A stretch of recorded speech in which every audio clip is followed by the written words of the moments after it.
Մանեց, կլինի եկեղեցում, կլինի ընտանիքում եւ ընդհանրապես այս հասկացողությունը գալիս է ընտանիք հասկացողությունից։ Հիմա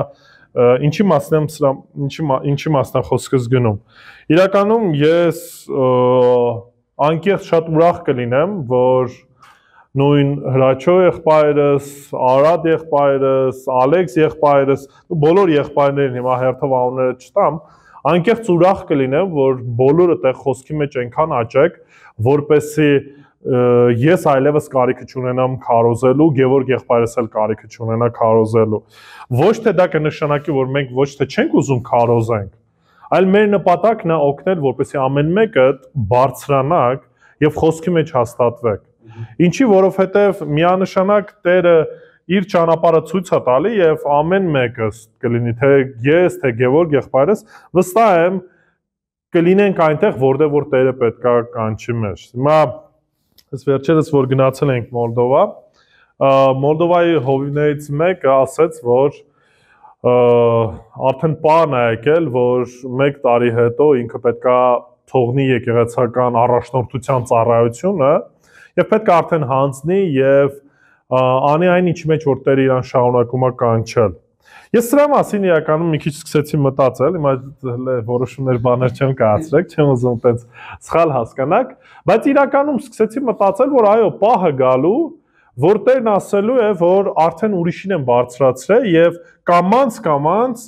մենք պետքա հետ գնանք, որպեսզի նրանք, որ Տերը բարձրացնում է, առաջ գնան եւ շարունակեն այն ծառայությունը, ինչի մեջ որ կանչում է։ Ինչի, որտեվ եկեղեցին չի պատկանում երեցներին։ Դա հիշեք։ Եկեղեցին պատկանում է Տեր Հիսուս Քրիստոսին եւ ինքն է դնում, ինքն է սահմանում այն մարդկանց, ովքեր որ իր խոսքի համեմատ եկեղեցին պետք է առաջնորդեն։ Եվ այո, երբ որ ժամանակը կգա, գուցե ես այստեղ չեմ գա, գուցե այլ ինչ-որ քաղաք գնան կամ գուցե, չգիտեմ, Աստված գիտի ամեն բան։ Բայց գիտենք մի բան, որ Տերը հավատարիմ է ու այն ինչ որ մեզ տվել է, այն ինչ որ պետք է ծառայենք, ծառայելու ենք ձգտումը սա, որ իրապես Պողոս առաքյալի նման մինչև մեր կյանքի վերջի վայրկյանը Տիրոջը ծառայենք։ Ինչ կերպով կլինի, ոնց կլինի, դա արդեն միայն Աստված գիտե։ Բայց քանի դեռ կենթանի են, քանի դեռ ուժներս տեղս է, պետք է շարունակ ծառայենք Տիրոջը ու ուրախ եմ, որ այս պայծրությամբ էլ թանկագին եկեղեցու շրջանակում եմ գտնվում։ Ինձ համար Գյումրին հյուր քաղաք չէ եւ ես էլ ստեղ ինձ հյուրի կարգավիճակում չեմ զգում, այլ ընտանիքում եմ զգում եւ դա Տիրոջից է։ Ու փառք եմ տալիս ամեն մեկիդ համար, որովհետեւ իրապես շատ ենք աղոթել, շատ ենք խնդրել, շատ ենք ջանք թափել, որպես եկեղեցի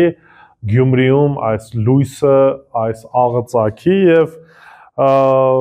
պետք է առաջ գնանք Տիրոջը փառքի համար։ Այսօր խոսելու ենք Աստծուն հաճելի ընթացք կամ հաճո ընթացք ունենալու մասին։ Գիտեք, առաջ Թեսաղոնիկեցիս նամակն ենք միասին ուսումնասիրում եւ այս հատվածում արդեն 4-րդ գլխից Պողոս առաքյալը ավելի կենտրոնանում է գործնական քայլերի, այսինքն որոշ առումով, ինքը ընդհանրապես գործնական է, շատ արդեն խոսել ենք թե ավետարանչության մասին, թե աշակերտության մասին, եւ հիմա ավելի որոշակի մեր ընթացիկ կյանքին վերաբերող հարցերին անդրադառնում եւ բավականին մեծ հատված առանձնացնում սրբության կյանքով ապրելուն։ Գիտեք, կարա մեր մոտ տպավորություն կամ հարց առաջանա, ինչի համար Պողոս առաքյալը այն եկեղեցուն, որը որ ընդօրինակելի եկեղեցի է, լավ եկեղեցի է, առողջ եկեղեցի է, ծառայող եկեղեցի է, այդքան մեծ ժամանակ է տրամադրում խոսելու սրբությամբ ապրելու կամ պոռնկությունից հեռու մնալու մասին։ Ինչի համար, այսինքն որն է խնդիրը եւ իրականում երբ որ մենք նորից հիշենք թե Թեսաղոնիկեն ինչ քաղաք էր կամ նույն եկեղեցին ինչ շրջանակից էր դուրս եկել, որոշ առումով այս հարցի պատասխանը մենք կգտնենք։ Նախ ուզում եմ հիշեցնեմ, որ ինչքան հիշում եք, որ խոսել ենք սրա մասին, եկեղեցին դեռ նոր էր։ Հավատացյալները նոր էին, նորահավատ էին եւ կարիքը կար, որ Պողոս առաքյալը եւս մեկ անգամ հիշեցներ, որ սա կարևորագույն հարց է, որ մեր կյանքը Աստծո առաջ սրբությամբ պետք է ապրենք։ Փրկված լինել չի նշանակում ուղղակի ապրել այնպես, ինչպես որ ցանկանում ես։ Սենց մի թյուր կարծիք կա, ընդհանրապես, երբ որ մարդկանց հետ խոսում ես ու մարդկանց ասում ես, որ ես հավատում եմ, որ Տերն է նախասահմանել փրկվածներին եւ նրանք, ովքեր որ փրկված են, ապահով Քրիստոսի ձեռքերի մեջ են, ասում են, ուրեմն դե մտածում եք, ուրեմն քարոզում եք, եթե Քրիստոսի հետ ենք, ուրեմն ոնց ուզենք, տենց պետք է ապրենք, պետք է կարանք մեղ գործենք, այս անենք, այն անենք։ Ասում ես, եղբայրս կամ քույրս, ախր ես տես բան երբ ասեցի, ինչի հիման վրա ես դու այս ամեն ինչը ենթադրում։ Քրիստոսի ձեռքերի ապահով ձեռքերի մեջ լինել, փրկությունը չկորցնել չի նշանակում անառակ կյանքով կամ ապրել այնպես, ինչպես որ ցանկանում ենք։ Ինչու՞։ Որովհետև եթե մեկը վերստին ծնված է, չի կարա իր կյանքը հակառակը ցույց տա։ Ընդհանրապես պետք է շատ հստակ հասկանանք։ Ապաշխարություն, դարձը, վերստին ծնունդը մենք ոնց կարանք տեսնենք։ Օրինակ, Աշոտ եղբայրս, երբ որ վերստին ծնվեց, ինչ որ մարմնի վրա, դեմքի վրա ինչ որ մի հավելյալ բան է ավելացել, որ sense նայում եք, դե հիմա Գևորգ կասի, բայց չկա, այսինքն ես հիմա իր անցած կյանքում Աշոտին չեմ ճանաչում։ Գուցե ասենք խոսքի մեջ, ժպիտի մեջ ինչ որ բաներ կա, բայց նայեք, ուշադրություն դարձրեք։ Պտուղներից ենք մենք տեսնելու ամեն մեկիս կյանքում արդյոք Քրիստոսին ճանաչում է թե ոչ։ Եվ պտուղներից մեկը սա է, մեր քրիստոնյա վայել կյանքն է։ Արդյոք ինչքանով ենք սրբության կյանք ապրում։ Երկրորդը պետք է հիշենք, որ Թեսաղոնիկեցիները ապրում էին կռապաշտ շրջանակում, այսինքն համ եկեղեցին նոր էր եւ կարիքը ուներ նորից հիշեցվելու Պողոս առաքյալի կողմից, երկրորդը իրենք դուրս էին եկել ինչից, կռապաշտությունից։ Դուրս էին եկել մի միջավայրից, որտեղ որ Էզևի հասկացողությունները, օրինակի համար ժուշկալություն, մաքրաբարոյություն կամ ընտանեկան շրջանակում, չեմ ուզում ասեմ, հավատարմություն, ինչի, որովհետև այն շրջանակը կամ այն ժամանակահատվածը, որ մենք նայում ենք, այն աստիճան էր ընտանիք հասկացողությունը, ամուսնություն հասկացողությունը ջնջված, որ ամուսնանալ եւ բաժանվելը սենց մեկ վայրկյանի հարց էր, այսինքն քմաճուկի հարց էր։ Հիմա որոշ առումով են շոու բիզնեսի ներկայացուցիչների մոտ է տենց, որ ամուսնանում են գովազդի համար, բաժանվում են գովազդի համար, ամեն տարին մեկին են փոխում, այսինքն այս շրջանակը ուշադրություն դարձրեք։ Հռոմեական կայսրության մեջ նորմալ երևույթ էր։ Եվ պատկերացեք, այս համայնքում կարիք ուներ Պողոս առաքյալը եւս մեկ անգամ ինչ անելու, հիշեցնելու, խոսելու, որ սրբության կյանքը, մաքրության կյանքը պարտավոր ենք ամեն մեկս ձգտելու, աճելու այդ շրջանակում։ Եկեք կարդանք առաջի Թեսաղոնիկեցիս 4-րդ գլուխ 1-8 համարները եւ խնդրեմ ոտքի կանգնենք ի նշան հարգանքի առ Աստծո խոսքին։ Առաջի Թեսաղոնիկեցիս 4 ընթերցելու ենք 1-8 համարները։ Այսուհետև եղբայրներ, Տեր Հիսուսով աղաչում ենք ձեզ եւ հորդորում, որ ինչպես մեզանից սովորեցիք, թե դուք ինչպես պետք է ընթանաք ու Աստծուն հաճո լինեք, ինչպես որ ընթանում եք, որ էլ ավելի առաջանաք։ Գիտեք, թե Տեր Հիսուսով ինչպիսի պատվերներ տվեցինք ձեզ, քանի որ Աստծո կամքը սա է, ձեր սրբությունը, որ դուք պոռնկությունից հեռու մնաք, եւ ձեզանից յուրաքանչյուրը իմանա կին առնել սրբությամբ ու պատվով, ոչ թե ցանկության կրքով, ինչպես հեթանոսները, որոնք Աստծուն չեն ճանաչում։ Չլինի թե որևէ մեկը չափն անցնի ու այդ գործում եղբորը վնաս պատճառի, որովհետև Տերն այդ ամենի համար վրեժխնդիր է, ինչպես որ նախապես ձեզ համար ասեցինք եւ վկայեցինք։ Հիրավի Աստված մեզ պղծության չի կանչել, այլ սրբության, ուրեմն նա, ով անարգում է, ոչ թե մարդուն է անարգում, այլ Աստծուն, որ եւ տվեց մեզ Սուրբ Հոգին։ Եկեք աղոթենք։ Տեր Աստված, փառք ենք քեզ տալիս իրապես այս հնարավորության համար, այս առիթի համար, որ կարող ենք գալ եւս մեկ անգամ խոսքդ ուսումնասիրելու, կարդալու Տեր, աղոթում եմ, որ օգնես իրապես այն ամեն ինչ, որ սովորենք, դրանով քեզ փառավորենք Տեր։ Մենք բոլորս քո կարիքն ունենք եւ քեզանից ենք կախված ու ցանկություն ունենք սովորելու կամքդ եւ կամքիդ այո եւ ամեն ասելու Տեր։ Ուստի օգնի, որ մեր սրբության կյանքի մեջ ել ավելի հառաչանանք ու քեզ փառավորենք։ Սուրբ անվանդ ու փառքիդ համար ամեն։ Նստեք խնդրեմ։ Նայեք, որպես հավատացյալներ, որպես քրիստոնյաներ, մենք մեր ողջ կյանքի ընթացքում պետքա սրբության մեջ ձգտենք դեպի ուր կատարելության։ Սա չի նշանակում, որ մենք կհասնենք մի օր կատարելության, բայց դա չի նշանակում, որ եթե գիտեմ, որ չեմ հասնելու կատարելության, չպիտի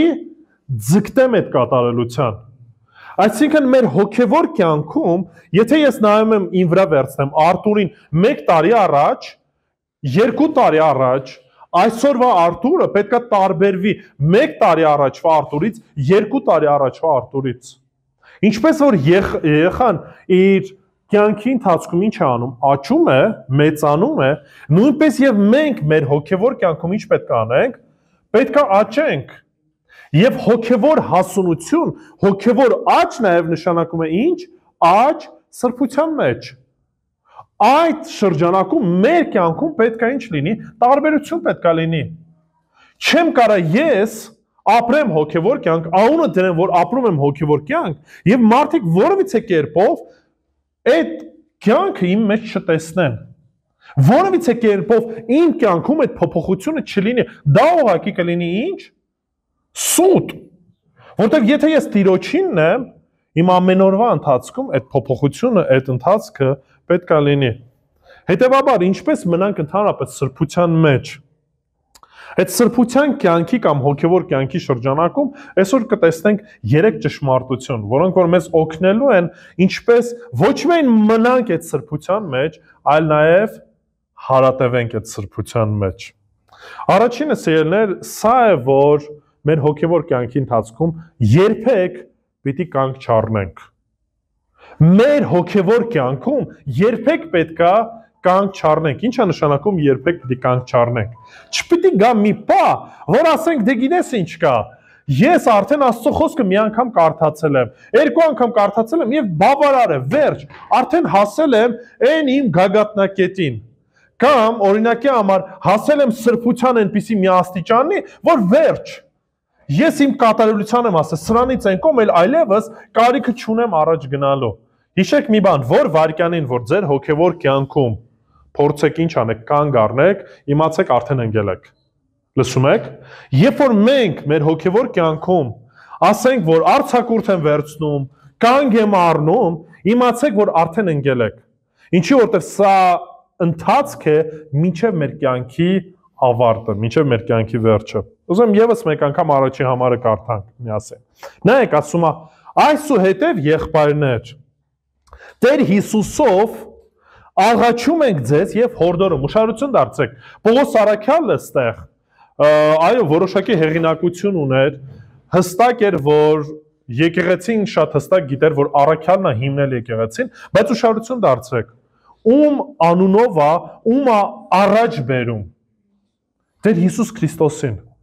Ինքը հասկանում է մի բան, որ այո, մենք ունենք որոշակի հեղինակություններ հոգևոր շրջանակում։ Օրինակի համար կան մարդիկ, որ ինձ որոշ առումով խնամակալություն են տանում, երբ որ հարցեր եմ ունենում, իրենց եմ դիմում։ Ինչի որտեվ Տիրոջից ունեն այդ իմաստությունը, այդ փորձառությունը եւ շատ դեպքերում ինչ են անում, ինձ ուղղորդում են։ Պողոս Արաքյալը ստեղ իր հեղինակության վրա չի վերցնում, այլ ասում է, որ Տեր Հիսուսով եմ աղաչում ձեզ եւ հորդորում։ Այս աղաչանքը առաջին հենց աղաչանք հասկանում եք բառը, հորդորանքի մեջ մի փոքր ավելի որոշակի խստություն կա։ Այսպես ասած, համ խնդրում եմ, համ դրա հետ մեկտեղ նաեւ պահանջում եմ։ Հասկանում եք տարբերությունը։ Այսինքն ընդունեք դա որպես թե խնդրանք, թե որպես պահանջ։ Ու այդ պահանջը չի գալիս զուտ մարդկային տրամաբանությունից կամ մարդկային ցանկությունից։ Սա գալիս է Տեր Հիսուսի անունից, որտեղ մենք Տեր Հիսուսին ինչ ընդունեցինք որպես մեր Տեր։ Տեր ու փրկիչ, եւ հետեւաբար Տերն ինչ որ ասում է, մենք որպես իր ծառաներ ինչ պետք է անենք։ Լսենք, հնազանդվենք։ Դրա համար ասում, որ ձեզ խնդրում եմ ու որոշ առումով պահանջում եմ, մարդկայնորեն կամ որպես առաքյալ չեմ ասում, այլ այս ամեն ինչը ասում եմ ում անունով, ում հեղինակությամբ, Տեր Հիսուս Քրիստոսի հեղինակությամբ եմ ասում։ Տերն է, որ այս ամեն ինչը պատվեր է տալիս։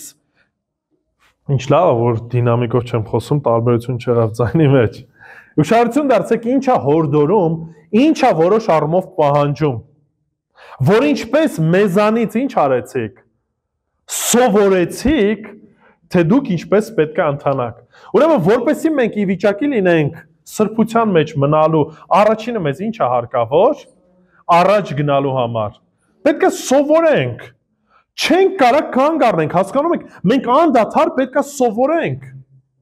Եթե ես Տիրոջ ասել եմ, ընդունել եմ Տիրոջը Հիսուսին որպես իմ Տեր ու Փրկիչ, դա նշանակում է, որ ես Տիրոջ աշակերտն եմ մինչև կյանքիս վերջ։ Սկզբից մինչև վերջ ես ձգտելու եմ ինչ անել, Տիրոջից սովորելու եւ եւս մեկ անգամ սովորելու։ Արդեն քանի տարի է հիմա ին վրա եմ վերցնում օրինակ ու կցանկանամ որ դուք էլ սրա մեջ ձգտում ունենաք։ Տարբեր ինստիտուտներ եմ սովորել, բայց մինչև այսօր ես սովորում եմ։ Հեշտ է այդ ուսումը։ Չէ, հեշտ չի ժողովուրդ ջան։ Ինչի որտեվ ընտանիք ունեմ, աշխատանք ունեմ, եկեղեցու ծառայությունը կա եւ անկեղծ եմ ասում, այս ուսուցումը բավականին ինձ իմ ժամանակի, իմ առօրյայի շրջանակում բավականին մեծ ժամանակ է վերցնում։ Բայց հասկանում եմ նաեւ ուրիշ մի բան։ Ես կարիք ունեմ սովորելու։ Եթե որևէ մեկը ինստիտուտի շրջանակում չի կարողանում սովորի, այսօր Փառք Աստծուն բավականին շատ հոգևոր գրականություն ունենք։ Ինչ արեք։ Ինքնակրթությամբ զբաղվեք։ Սովորեք, կարդացեք, հարցեր տվեք, անդադար այս պրպտումների մեջ եղեք։ Մի եղեք ուղղակի նոմինալ մեկ, որ օրինակ մարդու բանը սահմանափակվում է կիրակից կիրակի քարոզով մի հատ լսեմ ու ամեն ինչով ավարտվեմ։ Չէ, տենց չի լինում։ Հիմա պատկերացեք ինձ համար նույնիսկ կիրակի օրերը իմ մոտ սովորություն է տենց։ Երեկոյան, երբ որ արդեն գնալու եմ տուն, ես ունեմ որոշակի եկեղեցիներ, որոնց որ հովիվների քարոզները լսում եմ։ Ինչի որտեվ կարիք ունեմ ես էլ անդադար սովորելու։ Ասեմ, երբ որ ես Աստծո խոսքը պատրաստում ես, դրանով էլ եմ ինչ անում, սովորում։ Առաջինը ինձ էլ է նաև այս խոսքը վերաբերվում, որ որպեսի սրբության կյանքի մեջ մենք հարատևենք, որպեսի կանգ չառնենք, մենք կարիք ունենք անդադար սովորելու։ Գաղատացիս նամակի մեջ առաջի գլուխ 15-ից 18 համարների մեջ կարդում ենք Պողոս առաքյալը մի փոքր պատմում է իր մասին։ Ուշադրություն դարձեք ինչ է ասում։ Բայց երբ Աստված բարեհաճեց իմ մոր որովայնից ինձ ընտրել ու իր շնորհի միջոցով կոչել, հայտնելու իր որդուն իմ միջոցով, ուշադրություն դարձեք։ Պողոս առաքյալը խոսում է ընտրության մասին, որ ամեն ինչից առաջ Պողոս առաքյալին Աստված ինչ էր արել, ընտրել էր, սահմանել էր իր ծառայության շրջանակում, որպես ինքը պետք է գնար ու որդուն պատմեր, որդու մասին պատմեր, Հիսուսի մասին։ Այն ժամանակ ես անմիջապես որևիցե մեկից խորհուրդ չհարցրի եւ ոչ էլ ելա Երուսաղեմ նրանց մոտ, ովքեր ինձանից առաջ առաքյալներ էին, այլ Արաբիա գնացի ու վերադարձա Դամասկոս, այնուհետև 3 տարի հետո Երուսաղեմ ելա։ Ուշադրություն դարձեք, Պողոս առաքյալը, երբ որ առաջի հանդիպումը ունենում է Հիսուս Քրիստոսի հետ, ինչ է անում։ Ինքը հասկանում է, որ ինքը կարիք ունի ինչի, սովորելու։ Առանձնանում է 3 տարի Տիրոջ հետ ժամանակ անցկացնում։ 3 տարի պատրաստվում է ծառայության։ Մի պատկերացեք, որ Պողոս առաքյալը ուղղակի sense մեկ ու միանգամից քարոզիչ դարձավ։ Մեկ ու միանգամից սկսեց եկեղեցիներ հիմնադրել։ Չէ, ինքը առանձնացավ 3 տարի Տիրոջից սովորում էր։ Ուզում եք արդյունավետ լինեք ձեր կյանքի մեջ, արդյունավետ սրբության կյանքի մեջ, արդյունավետ ծառայության մեջ պտղատու լինեք, ինչ արեք։ Սովորեք։ Սովորեք, մի կանգ առեք։ Անդադար սովորեք, ժամանակ տրամադրեք դրան։ Նույնը մեկ-մեկ հարցում են, ասում են, դե ինչի օրինակի համար շատ ուղղություններ կա, ինչի են տարբեր հովիվներ, տարբեր բաներ ասում, տարբեր մեկնաբանություններ կան։ Գիտեք ինչի, որովհետև շատ-շատերը ծույլ են։ Ասենք լոտարեայի նման են, բացում են Աստծո խոսքը, ինչ որ մի բան կարդում են, մտքին ինչ եկավ, դա կրակում են։ Հիմա պատկերացեք, դուք այդ ձևի բժիշկի մոտ կգնաք, որը որ երբեք չի սովորել։ Պատկերացեք, լուրջ վիրահատություն պետք է անցնեք, ասում ա դե չէի սովորել, գիտես, բնածին տաղանդ ունեմ, մնենց եմ կտրում, բան անում, միանգամից վիրահատում։ Չգիտես ինչի, մենք բժիշկ ման գալուց ուզում ենք մեկը լինի, որ ուսում է ստացած եղել, գործնականում այդ ամեն ինչի մեջ եղել է, բայց Աստծո խոսքի մեջ ասում ենք, դե ոչինչ, տենց է կլինի։ Ու մենք էլ մեզ անվանում ենք Հիսուսի աշակերտ, ասում ենք կարիքը չկա սովորելու, կարիքը չկա կարդալու, կարիքը չկա ուսումնասիրելու, մենք արդեն իսկ խելացի ենք։ Իցն է տենց է։ Всё։ Ասեմ եք, եթե տենց չի աշխատում, ժողովուրդ ջան։ Չի լինում տենց։ Պողոս Արաքյալը ինքը տենց չվարվեց։ Չնայած ասեմ, Պողոս Արաքյալը Քրիստոսի հետ հանդիպան ժամանակ մի կարծեք, որ ինքը անգրագետ էր։ Բավականին ուսում էր ստացել ու այն ժամանակվա հայտնի ուսուցչի գաղամեղելի ոտքերի մոտ սովորել էր։ Բայց այնուամենայնիվ, երբ որ Տիրոջ հետ հանդիպում ունեցավ, ինքը հաստատ գիտեր, որ ինքը կարիք ունի ինչ անելու, շարունակելու, սովորելու։ Ու հետո ասում է այնուհետև 3 տարի հետո Երուսաղեմ ելա Պետրոսին տեսնելու ու 15 օր նրա մոտ եղա։ Ընդհանրապես 3 տարի սովորում էր ու դրանից հետո շարություն դարձրեք։ Որտեղ որ գնում էր քարոզելու, որտեղ որ եկեղեցին հիմնվում էր, ապաշխարությունից դարձից հետո մարդկանց ինչ էր անում,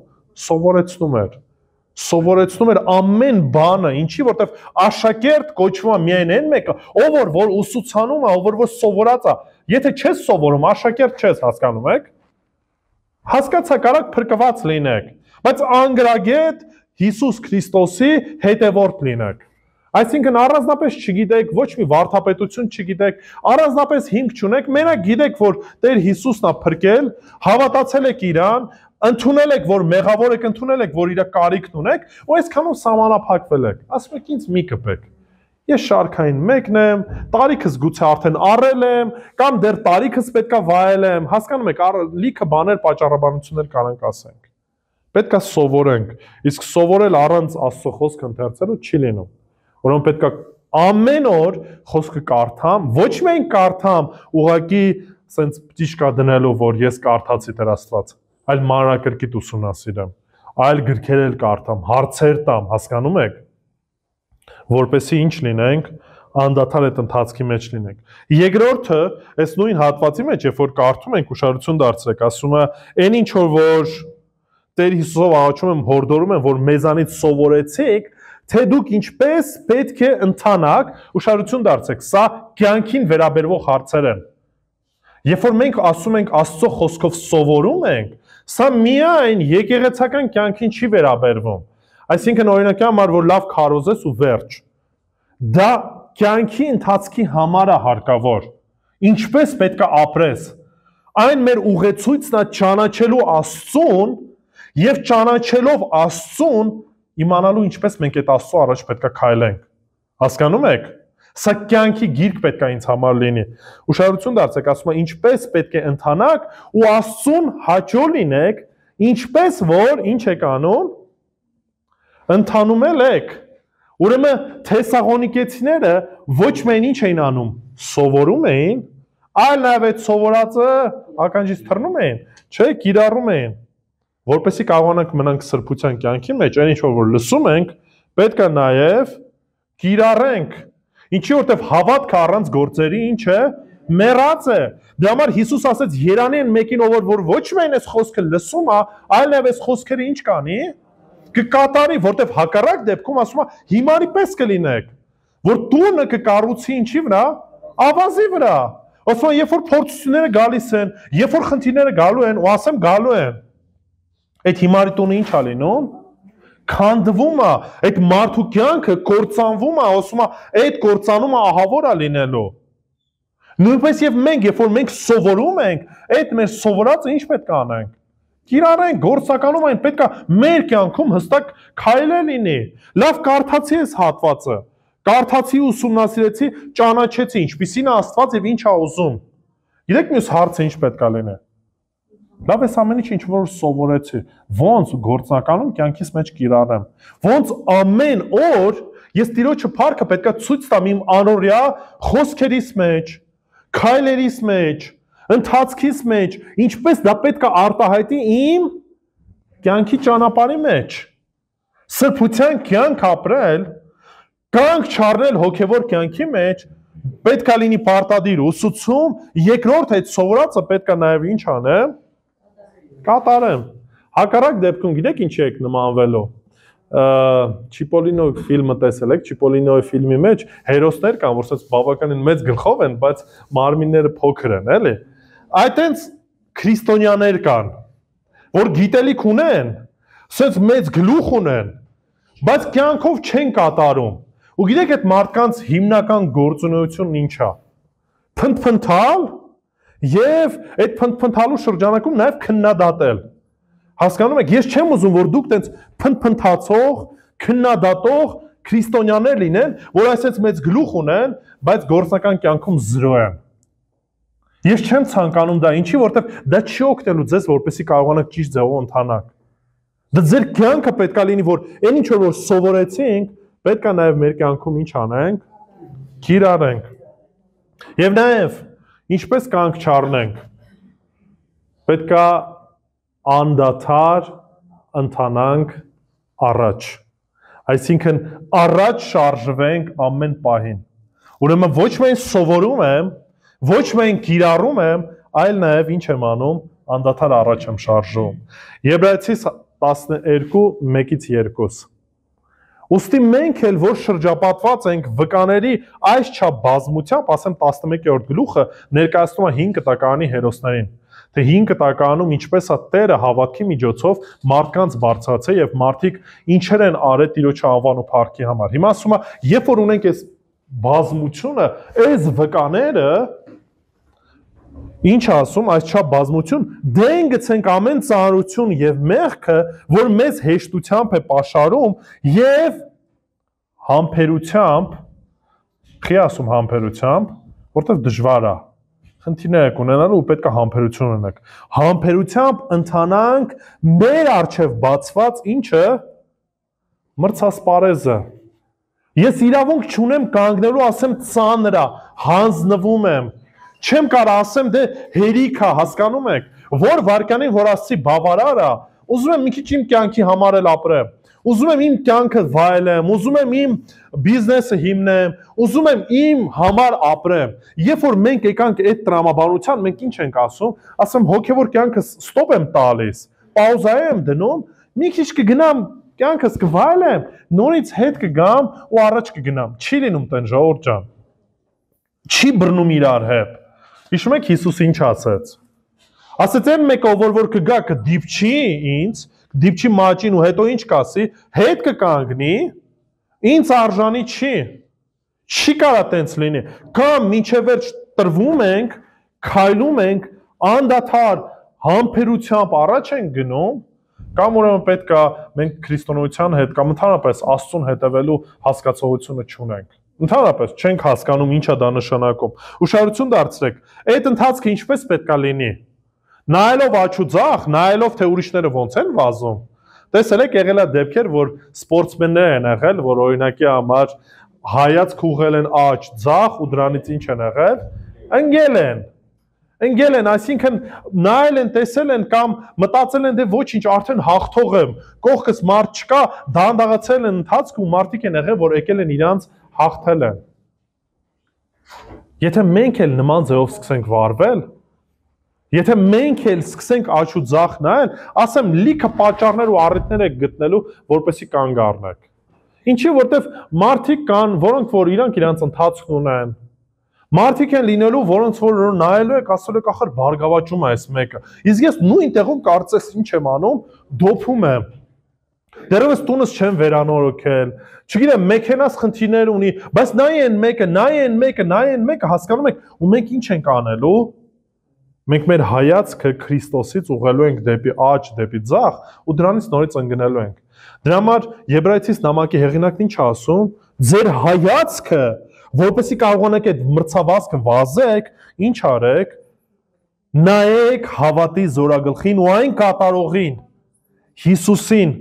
որն իր առջև դրված ուրախությամբ փոխարեն ինչ արեց, խաչը հանձնառավ եւ ամոթը արհամարելով Աստծո աթոռի աջ կողմը նստեց։ Հասկանում եք, այդ Հիսուս Քրիստոս խաչը հենց այնպես չի բարձրացել։ Խաչի վրա կախվել նշանակում է ամոթը կրել, ու ինքը այդ ամոթը կրեց։ Ինքը չարչարվեց, ինքը տանջվեց։ Ում համար։ Մեր համար, որպեսզի մենք աչու ձախ նայենք, որպեսզի մենք մեր կարիերան ստեղծենք, հա? Դրա համար արը, ասենք մարդիկ կան, որ տենց են քարոզում, որ Հիսուս մեր համար է մահացել, որ մենք մեր ցանկությունները իրականացնենք։ Հետաքրքիր է, թե ուսումնասիրեք իսլամը, իսլամի մեջ շատ բաներ կա, որ չի կարելի կյանքի ընթացքում, բայց հենց որ դրախտ են գնում, այդ ամեն ինչը դառնում է կարելի, կանայք, խմիչք, այդ ամեն ինչը։ Մարդիկ կան, որ նույն տրամաբանությունն ունեն։ Դե Աստվածա ոչ թե այն, որ մենք անենք այն ինչ որ ինքն է ուզում, այլ Աստվածա, որ կատարի այն ամենը, ինչ որ ես եմ ուզում։ Ու այս ամեն ինչը իմ մասին է, իմ առողջության, իմ հարստության, իմ ապահովության, հասկանում եք, իմ մասին է։ Դες մեկ կինոել կա, երգել կա, ասա իմ։ Չէ, Ժորժ ջան, էսի մեր մասին չի։ Տեր Հիսուս Քրիստոսի մասին է եւ Տերը մեզ փրկել է իր անվան ու փառքի համար։ Դրա համար մեր հայացքը պետք է լինի Տերը, մեր հայացքը պետք է լինի խաչը, որպեսզի չընկնենք, որպեսզի առաջ շարժվենք։ Հիմա ուշադրություն դարձրեք։ Երբ որ կհիշեք, մենք արդեն կարդացինք Թեսաղոնիկեցիս նամակները, արդեն մինչև 4 գլուխը հասել ենք։ Տեսակ թե ինչքան շատ դեպքերում Պողոս առաքյալը ինչ է անում, քաջալերում է, գովում է եկեղեցուն, որ ինչ եք անում, ավետարանը քարոզում եք։ Ամբողջ Մակեդոնիայով մեկ քարոզել եք ու կարիքը չունեմ նոր բաներ ասելու։ Պողոս առաքյալը քաջալերում է, ասում է ապրեք, շարունակեք, խոսում է, որ իրանք աշակերտում են ու աշակերտում են լավ, խոսում է, որ իրանք առատաձեռն են, տալիս են հնարավորինը, մաքսիմումն են անում, բայց ուշադրություն դարձրեք։ Չի ասում այդքանը բավարար է։ Չի ասում այդքան արել եք, մալադեց, լավ է։ Ինչ է ասում։ Առաջ գնացեք, ավելի արեք, մի բավարարվեք դրանով, մի ասեք սա բավարար է եւ վերջ, հասել եմ սրան ու վերջ, ինչ արեք, աճեք ուսման մեջ, աճեք այդ ուսուցումը կատարելու կիրառման մեջ, աճեք այդ ամեն ինչը առաջ տանելու, ավելի լավագույնն անելու, ամեն բնագավառի մեջ, ծառայության ամեն իրավիճակներում, ավետարանում եք ավելի ավետարանեք, խոսում եք ավելին խոսեք, կարդում եք ավելին կարդացեք, ծառայում եք ավելին ծառայեք, ֆինանսականն եք տալ, ավելին արեք, լավագույնին ձգտեք։ Ինչի որտեվ մեր Տերը արժանի է լավագույնին։ Երկրորդը, ինչպես ապրենք այդ սփության կյանքի մեջ, հիշելով, որ Աստված ինքն է ակնկալում մեզանից, որպեսզի մենք այդ կյանքը ապրենք։ 2 եւ 3 համարները կարդանք։ Գիտեք, թե Տեր Հիսուսով ինչպիսի պատվերներ տվեցինք ձեզ, ուշադրություն դարձրեք։ Նորից Պողոս առաքյալը ում է հիշեցնում։ Հիսուսին, որ Հիսուսով եք մեկ այս պատվերները տվել։ Մարդկային պատվերներ չեն, մարդկային մտածելակերպ, մարդկային սահմանված օրենքներ չեն։ Այն ամեն ինչ որ ձեզ ասել ենք, Հիսուս Քրիստոսով ենք ասել։ Մեր մարդկային կերպով չենք ասել։ Սրա մասին արդեն խոսել ենք։ Ինչու՞։ Այդ պատվերները տվեցինք ձեզ, քանի որ Աստծո կամքը սա է, որն է Աստծո կամքը, ձեր սրբությունը։ Ուշադրություն դարձեք, երբ որ խոսում ընդհանրապես ասում է պատվերներ տվեցինք ձեզ, այդ պատվերները շատ բանին են վերաբերվում, շատ կյանքի բնագավառում։ Եվ ուշադրություն դարձեք, այդ ամեն ինչի շրջանակում Պողոս առաքյալը նեղացնում է եւ ասում է, որ Աստծո կամքը է սա, որ դուք սրբությամբ վարվեք, սրբությամբ ընթանաք։ Երբ որ ասում ենք ինչ է Աստծո կամքը, ընդհանրապես նորից այս հարցը շատ դեպքերում ոչ ճիշտ է ընկալված եւ ոչ ճիշտ է քարոզված։ Մարդիկ կան, որ առավոտից իրգուն ասում են, դե Աստծո կամքը չգիտեմ, մի հատ Աստծո կամքը պետքա տեսնեմ։ Ուզում եմ Աստծո կամքը իմանամ։ Ու նման մոտեցումների շրջանակում մարդիկ ինչ են անում, սկսում են ինչ-որ նշաններ փնտրել։ Չգիտեմ, ասենք քայլում էին բանանի կճեպի վրայից ընկան ու մուլտֆիլմ եմ մի քիչ ասում։ Տեսան Հնդկաստանի նշանն, ասին, ըհը սա նշան էր, որ պետք է այդքան Հնդկաստան ծառայելու։ Կամ երազում ինչ որ, չգիտեմ, բան տեսան, ինչ որ բան լսեցին, ուրեմն էսի նշան է, ուրեմն Տերը կամենում է սրա մասին։ Հասկանում եք, մենք դարձնում ենք որոշ առումով կյանքը սենտիմենտալ ու կարծես փնտրում ենք ինչ որ նշաններ, բաներ, ու սրանից շատ շատերը ոգևորվում են։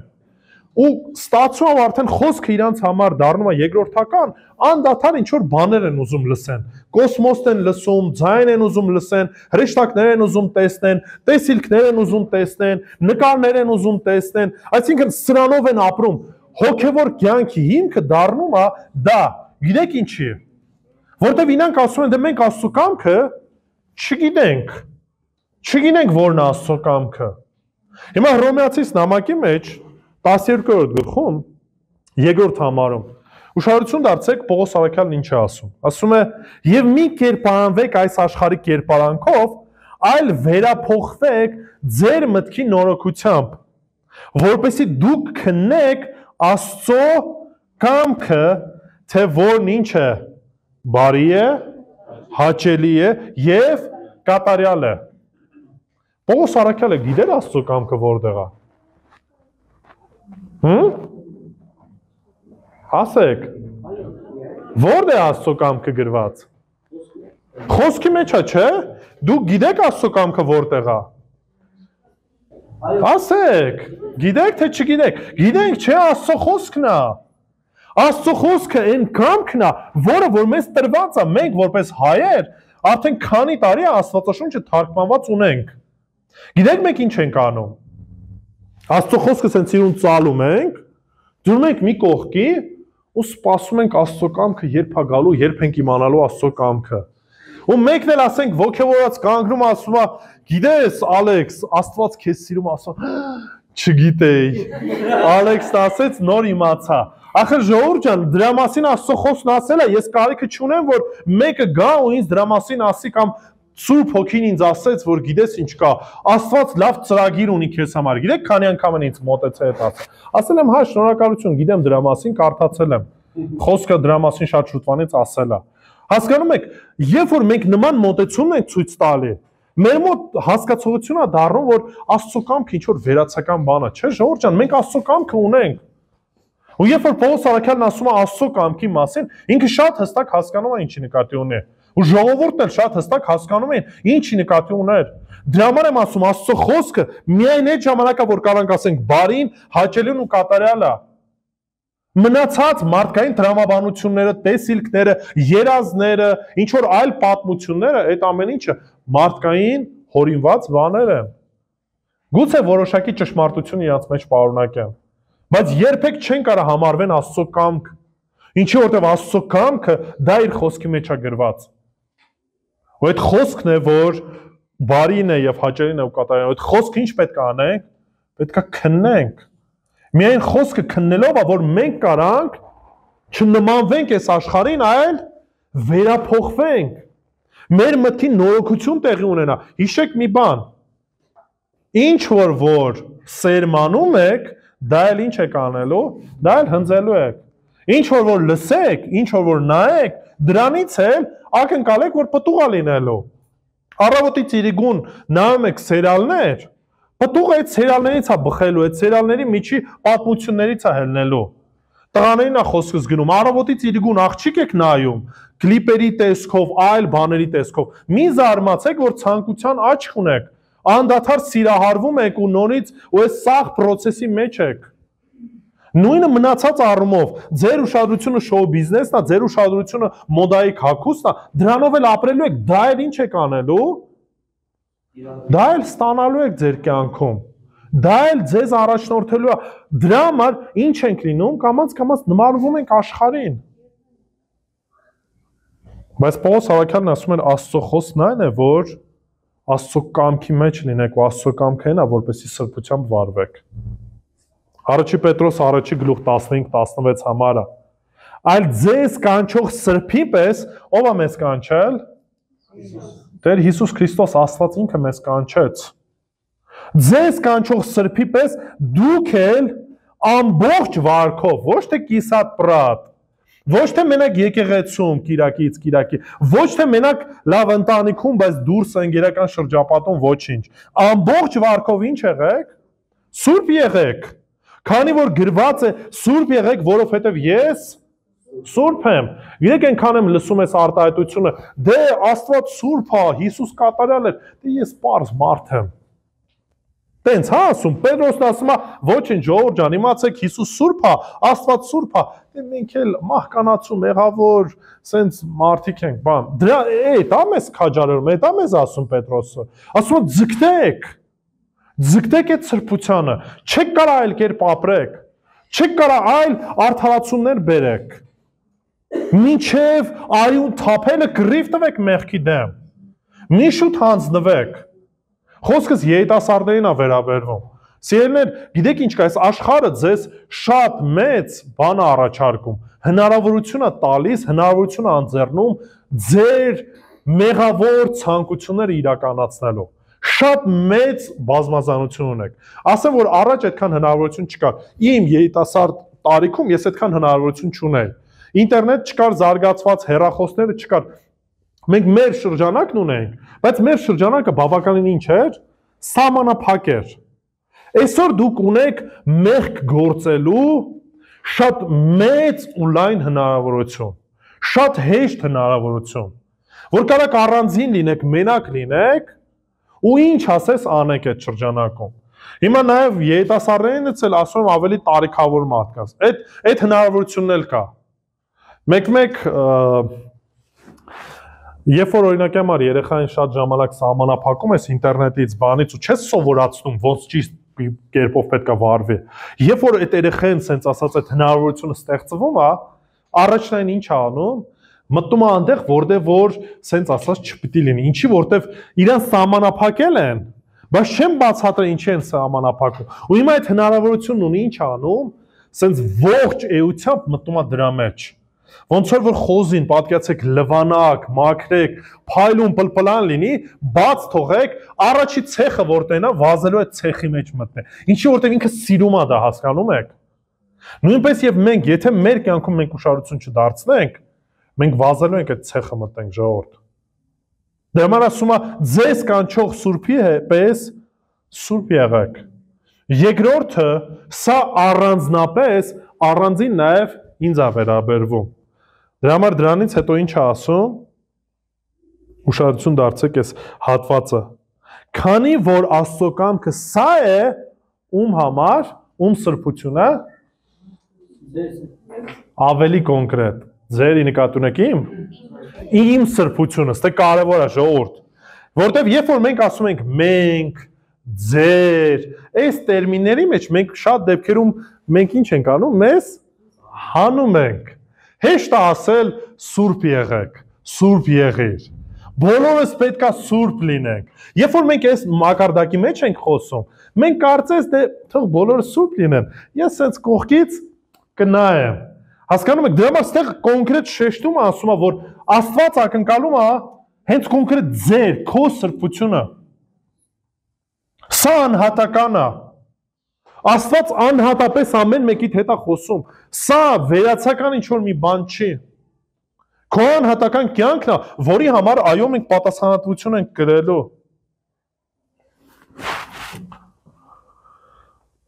Գիտեք, մի գիրք կա, փոքրիկ գրքույկ է, հույսով մի քանի հատ ես կտանեմ այսօր, MacArthur-ն է գրել, գտնված է Աստծո կամքը։ Ինքը փոքրիկ գիրք է, բայց ես խորհուրդ կտամ, որ ամեն մեկը կարդաք։ Իրականում որ ժամանակ տրամադրեք, 1 ժամվա ընթացքում կկարդաք։ Ինչի եմ ասում, սա կարևոր է, որովհետև MacArthur-ը շատ հստակ ցույց է տալ ընդհանրապես sense սեղմված ձևով, թե որն է Աստծո կամքը